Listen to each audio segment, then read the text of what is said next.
Hai semuanya, ketemu lagi dengan Bu Tanti. Kali ini kita akan membahas mengenai topik akuntansi dana desa, sebuah pelaporan keuangan desa.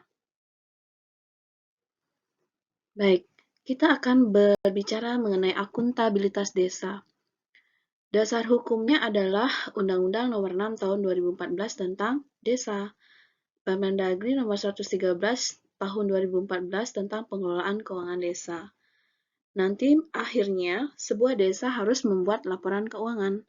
Namun, ada peraturan terbaru di tahun 2018.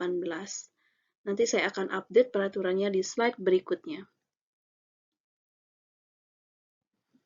Jadi, sebelum kita mempelajari akuntansi dana desa, kita perlu mempelajari definisi dari desa itu sendiri. Desa adalah desa atau desa adat yang disebut dengan lain.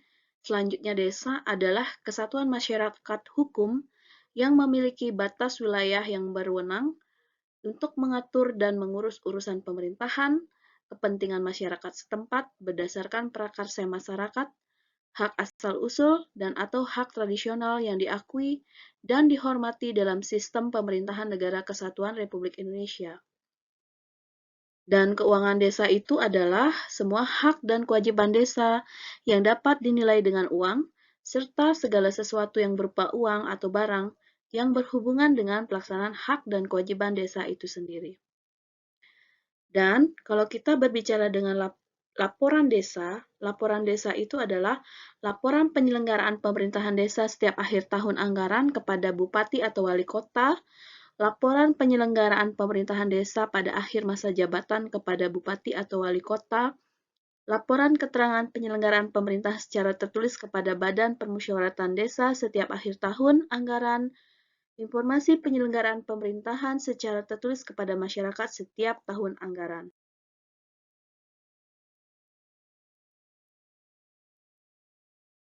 Tadi kita sudah berbicara mengenai keuangan desa, yaitu semua hak kewajiban desa yang dapat dinilai dengan uang serta segala sesuatu berupa uang dan barang yang berhubungan dengan pelaksanaan hak dan kewajiban desa itu sendiri. Sekarang kita akan mendefinisikan apa itu anggaran pendapatan dan belanja desa. Anggaran pendapatan belanja desa itu terdiri atas pendapatan, belanja, dan pembiayaan desa.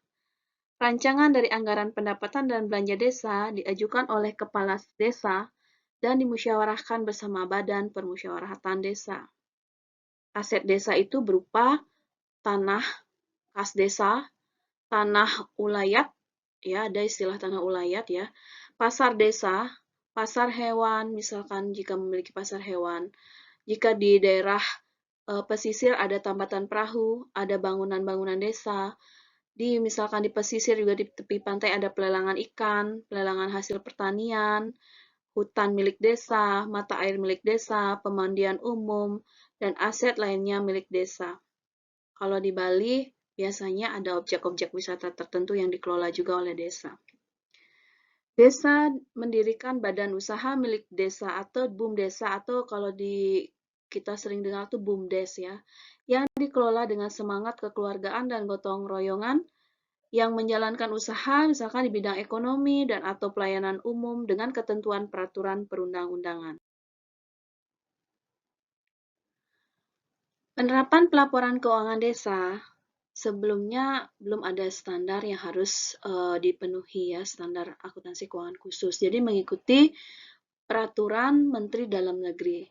Peraturan-peraturan Menteri Dalam Negeri itu yang sudah terbit sebelumnya di tahun 2014, ada peraturan nomor 43 tahun 2014 tentang pelaksanaan Undang-Undang nomor 6 tahun 2014 tentang desa, kemudian peraturan pemerintah nomor 8 tahun 2016 tentang perubahan kedua atas PP atau peraturan pelaksana Undang-Undang nomor 6 tahun 2014 tentang dana desa yang bersumber dari APBN. Kemudian ada Permendagri tahun 2013 tentang pengelolaan keuangan desa, dan yang terbaru adalah Peraturan Menteri Dalam Negeri atau Permendagri nomor 20 tahun 2018. Oke, seperti tadi yang sudah saya bahas sebelumnya, pengelolaan keuangan desa sesuai dengan Peraturan Dalam Negeri Permendagri nomor 20 tahun 2018 yang terakhir. merupakan peraturan menteri tentang pengelolaan keuangan desa yang sebelumnya diatur dalam Permendagri nomor 113 tahun 2014. Nah, dalam gambar ini kita melihat mengenai isu strategis kebijakan pengelolaan keuangan desa ya. Seperti yang kita ketahui bahwa Bapak Presiden telah menginstruksikan bahwa pelaporan keuangan desa itu harus laporannya sederhana, kemudian harus juga ke pengelolaan keuangan desa itu harus padat karya, ya, padat karya tunai di desa. Kemudian ada output dana desa juga laporan outputnya. Hal ini untuk menghindari terjadinya masalah hukum atau fraud, ya, sehingga nantinya terjadi keseimbangan dalam desa yang nantinya ada tata kelola, ada kewenangan mengatur, dan ada kedudukan keuangan desa di mana. Nah, itu harus membentuk sebuah siklus yang benar ya. 1, 2, dan 3. Di sebelah kiri kita lihat gambarnya.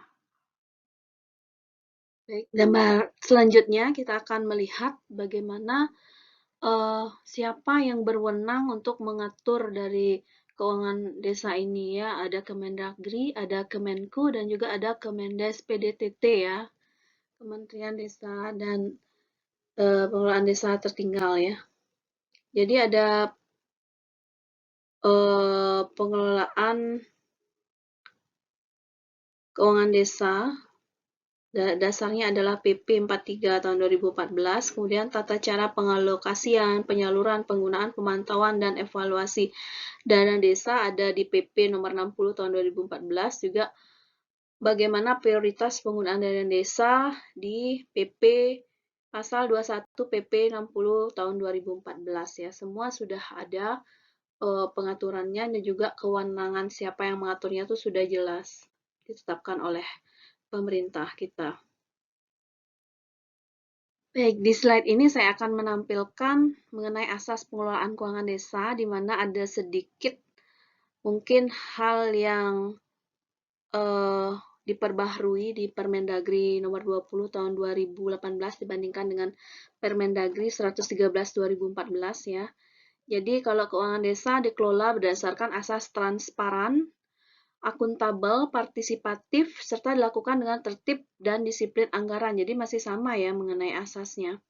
Kemudian pengelolaan desa dikelola dalam masa 1 tahun, yakni mulai tanggal 1 Januari sampai 31 Desember.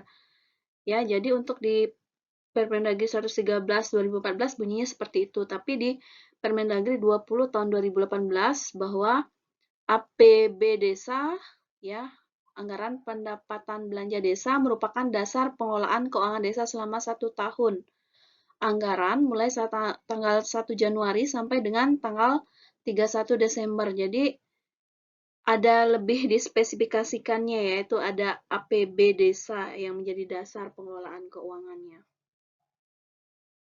Untuk definisi pengelolaan keuangan desa, saya rasa masih sama ya, tidak ada perubahan, baik itu di Permendagri tahun 2014 maupun di 2018. Jadi keuangan desa adalah semua hak dan kewajiban desa yang dapat dinilai dengan uang, serta segala sesuatu berupa uang dan barang yang berhubungan dengan pelaksanaan hak dan kewajiban desa. Jadi tidak ada perubahan di sini.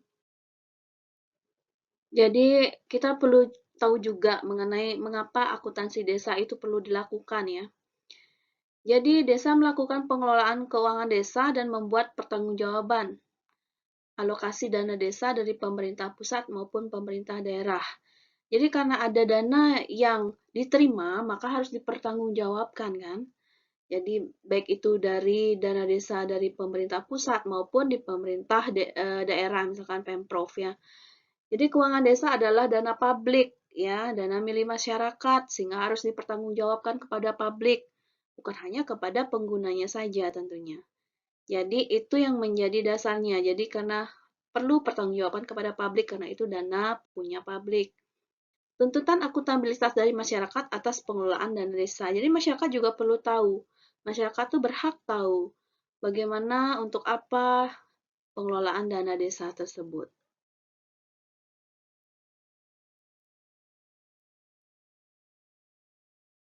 Jadi tadi kita sudah bahas mengapa melakukan pengelolaan keuangan desa dan membuat pertanggungjawabannya, karena di sini ada alokasi dana, tentunya dana yang diberikan dari pemerintah pusat maupun pemerintah daerah yang masuk ke desa. Kemudian untuk itu masyarakat punya hak tahu apa saja penggunaannya dan bagaimana. Kemudian perlu akuntabilitas ya dari pengelolaan keuangan dana desa itu, sehingga perlulah dibuat laporan keuangan dana desa. Tujuannya adalah juga untuk mengatur penyajian laporan keuangan desa dan meningkatkan transparansi serta akuntabilitas dari keuangan desa. Jadi ruang lingkup kegiatan ini adalah seluruh entitas pemerintahan desa dalam menyusun laporan keuangan. Untuk basis akuntansi yang digunakan, basis akuntansi kas untuk LRA-nya dan basis akrual untuk neracanya, serta sepenuhnya menggunakan akrual untuk menghasilkan informasi yang lebih lengkap berdasarkan pernyataan standar akuntan publik atau PSAP berbasis akrual yang telah ada. Boleh ya menggunakan PSAP. Kemudian tanggung jawab penyusunan dan penyajian laporan keuangan pemerintah desa berada di mana? Di kepala desa tentunya. Nah, laporan keuangan desa ini terdiri dari apa saja? Ada LRA, yaitu laporan realisasi anggaran desa yang tadi saya sebutkan. Kemudian ada neraca desa dan juga catatan atas laporan keuangan desa. Semuanya ini disajikan secara komparatif di setiap akhir periode pelaporan.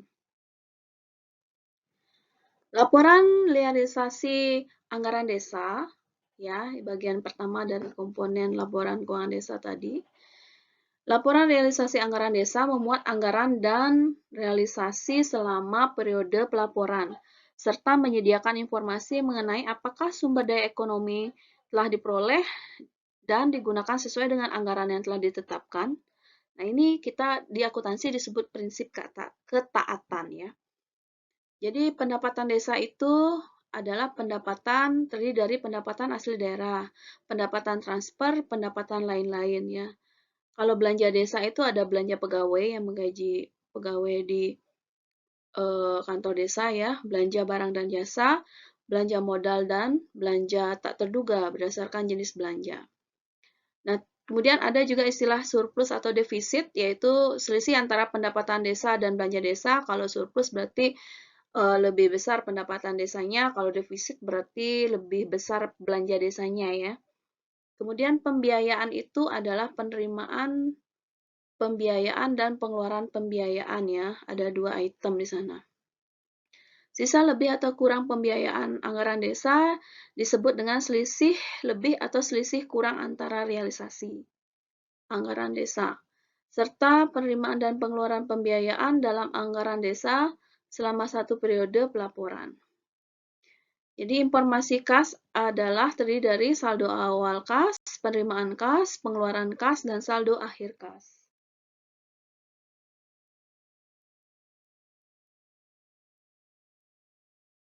Kita akan lanjut ke komponen keuangan desa yang berikutnya, yaitu komponen laporan keuangan yang berupa neraca.